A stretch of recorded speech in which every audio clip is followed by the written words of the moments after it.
welcome to another episode of Class Clown series. I'm going to try right now to get the maximum band score for the IELTS speaking test, which is a 9. So let's see how I do, and you can leave a comment in the section below telling us if you think I got it or not. So, Ella, what kinds of emails do you receive about your work or studies? About my work, I usually get emails from, because I'm a teacher, I get emails from students either sending me their homework or asking to reschedule. And then I get emails from potential students who just want to get information about the classes. I see. Do you prefer to email, phone, or text your friends, and why? I definitely prefer to text or email. I do not like phone calls. I just feel like I can't do other things if I'm on the phone with someone. So I would rather text would probably be my first option. Right. Do you reply to emails and messages as soon as you receive them? No. I am terrible at replying, even though I prefer to email. It can take me, if it's from a friend, it can take me a really long time to reply. But if it's for work, I always make it a priority. Okay. Are you happy to receive emails that are advertising things? No, typically not if I don't know that company or that service. But if it's something that I signed up for willingly, then I guess it's something that I do like and I want to know about. I see. Excellent. Now we're going to do part 2 of your IELTS speaking test. You are going to receive a card with a question on it. You will have 1 minute to prepare and you will have 1 to 2 minutes to speak.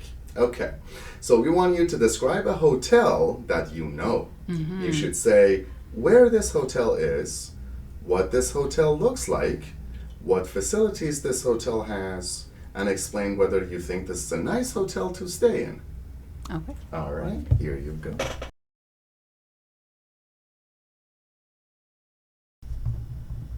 All right, you may start speaking now. All right, so this is a hotel that I stayed at in the Philippines in a city called Puerto Princesa. I unfortunately do not remember the name of this hotel, but this hotel was to me very unique because it wasn't like one building, so it had, I guess, cabins and then a lot of nature surrounding it, and so you were always just surrounded by this lush vegetation and trees. So it just felt really different from being, I guess, like in a Holiday Inn in a big building. It didn't have that many facilities. It had a pool, and it had I guess like a massage room. I didn't use it, so I'm not sure what it looked like. It looked like it was outdoors, so I'm not sure. And it had a restaurant, and it had an outdoor seating area. So as I said, it wasn't a building, so there was no indoor lounge or anything like that. So if you want to hang out, it would be outside. This hotel, I thought it was very, very nice. I loved it. It wasn't perfect. The room was small, and I have definitely stayed at nicer hotels in terms of just, the room being equipped with everything and very comfortable. And the shower wasn't that comfortable either. It was a pretty small bathroom. And there was no Wi-Fi except at the reception. So if you wanted to use internet, you had to go to the reception, which was also outdoors. And there were a lot of mosquitoes at night, so it wasn't very comfortable. But as I said, it felt like a very unique experience, and it was definitely very beautiful. So I would recommend going there. Lovely. Now, for part 3, we're going to start with this question. What things are important when people are choosing a hotel? I think nowadays Wi-Fi is very important for most people. If people don't have Wi-Fi, they just feel, unless you're going to a retreat where you specifically do not, want to be connected.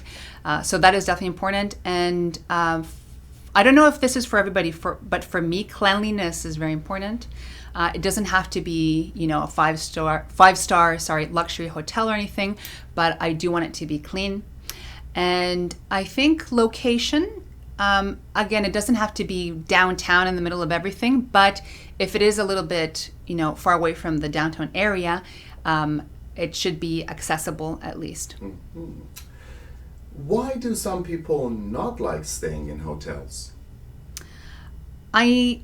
There are different reasons. I know for some people it's because they find it a bit gross, like just because there's, so many people staying in that same bedroom, and you don't know how they clean the room. And so for some people, they would just rather, I guess, stay at an Airbnb or something like that. But also could just be feeling that you are somewhere, that you're actually traveling. So sometimes if you do stay at someone's house, for example, or even at a hostel or something like that, you might have more of an authentic experience. Sometimes hotels seem to be a little bit similar wherever you go. So that could be another reason. True. Do you think staying in a luxury hotel is a waste of money?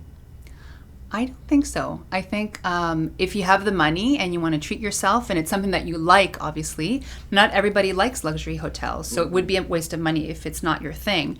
But if it's something that you do enjoy, or you just want to have a very special experience that you usually don't, it could be worth your money. All right. Now let's discuss working in a hotel. Do you think hotel work is a good career for life? Ooh, that's a good question. I am not sure because I don't know people who work at hotels and I don't really know what it's like.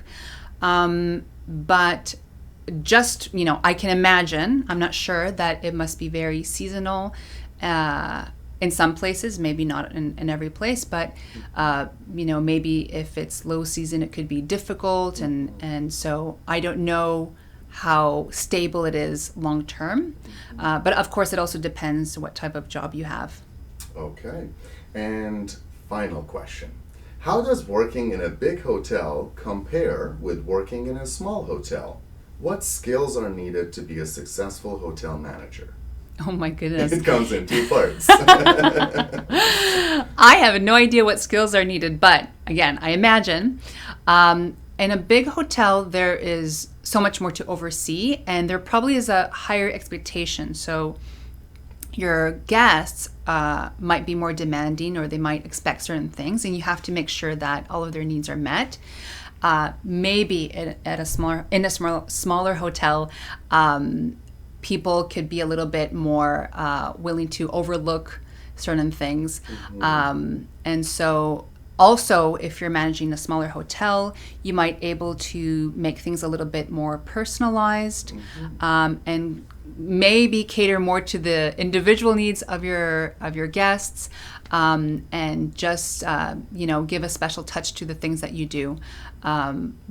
So there could be, I guess, some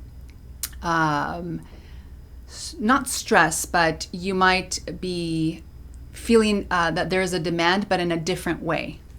I understand. Thank you very much, Ella. This is the end of your IELTS speaking test. Great, thank you. All right.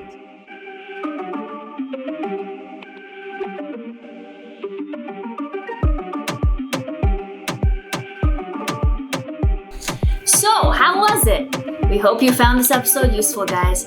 Don't forget to subscribe here for more lessons like this one. Keep on practicing.